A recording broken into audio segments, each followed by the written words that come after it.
They've played low-scoring games. They've played high-scoring games. Are they going to run up and down the court Oh, no, tomorrow no, night? they're fast. They're really fast. And one of the reasons they had a low-scoring game against UC Riverside was because of Jim Roldridge. And Jim's an old Oklahoma guy. We go way back. So I know how Jim plays and how hard it is for them to score against the team. But I think the thing that we have to be aware of more so than anything is this is a team that won at Cal Poly, and we saw what Cal Poly did this weekend with 11th-ranked UCLA. This is a good basketball team. And are they better than St. Louis? They're a different team than St. Louis, but they're certainly as good. And the best part of this is we get to play them in front of our home.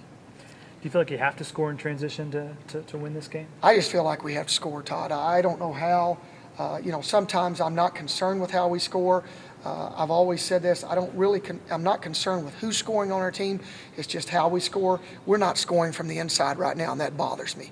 We've got to score from inside outside, and part of that is we never throw the ball inside. So hopefully we'll do a better job of that against Fresno. And that's not a scouting tip. I think everybody wants to get the ball inside, and we obviously need to make layups. We missed 13 layups in the first half against St. Louis.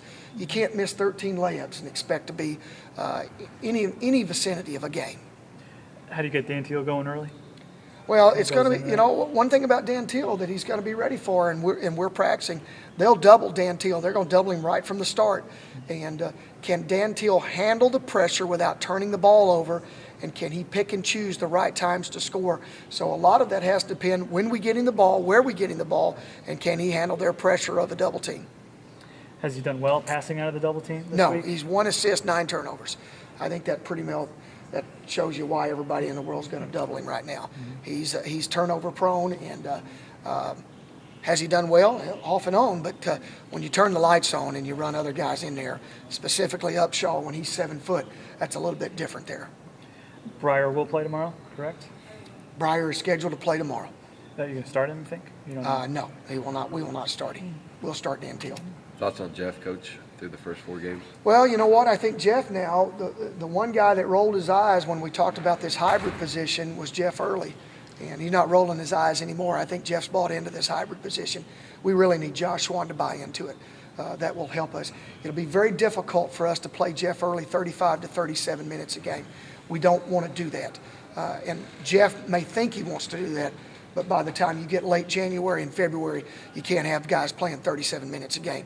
And that also goes for Kendall. We're really searching for a backup point guard right now. We need to find whoever that person's going to be. And right now, the leading candidate, believe it or not, is going to be Kobe Long.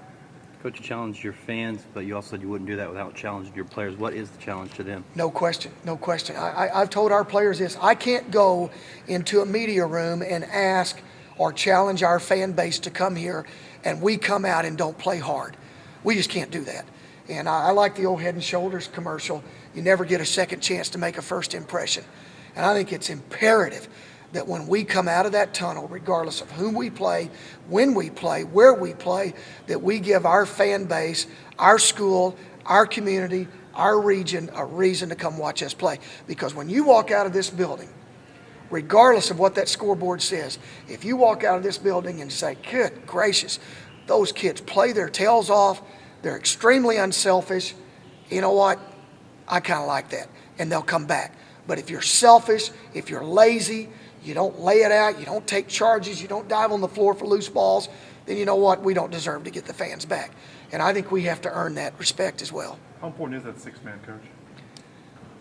In any sport, regardless of what you play, whether it be football, whether it be basketball, whether it be baseball, you got to have some type of support system. When you're not very good, you got to rely on energy. And your energy when you're at home most definitely comes from your home crowd. And that's the most important thing for us right now. This crew out here, very few of these players have ever run out of that tunnel when there's been an enormous amount of energy in this building. You know, we're 9th in the Valley right now in attendance. 9th.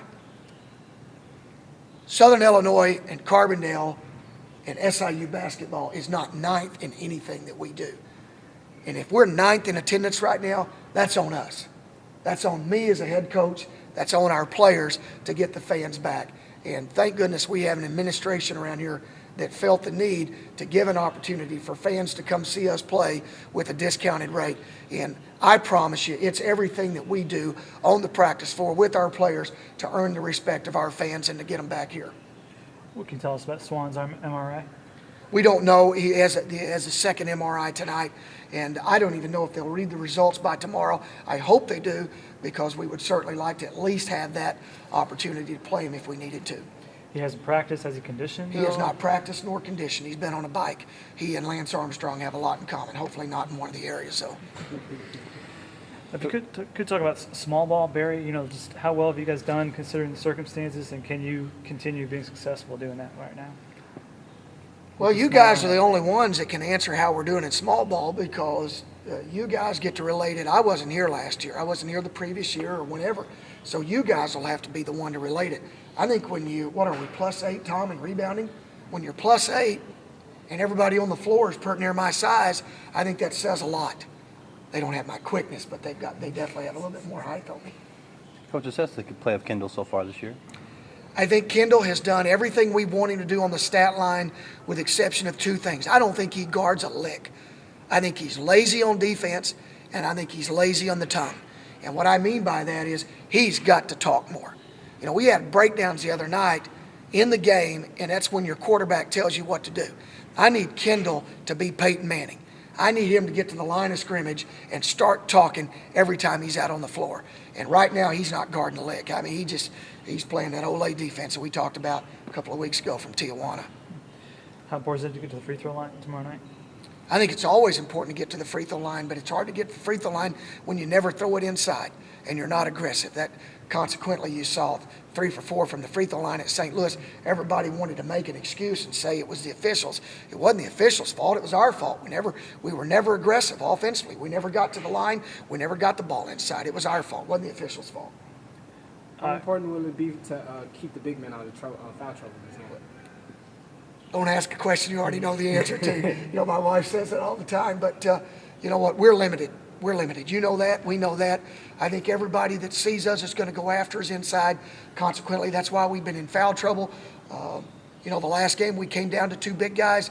We need all 3, and collectively we'll have to play all 3.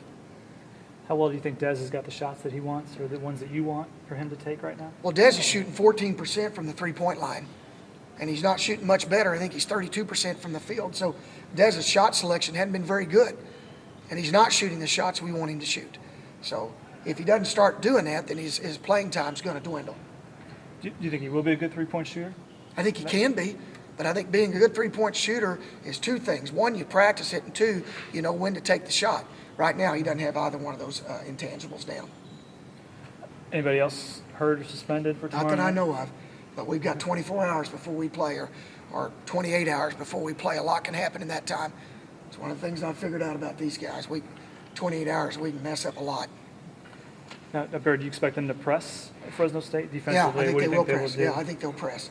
They'll press us full court man. They've not shown any zone traps, with the exception of a couple of times, but the majority of their defense is man pressure and get in your shorts, and they do a great job of it. Rodney came from Texas, and Coach Barnes' system has always been get up and get after it. Okay, guys, thanks.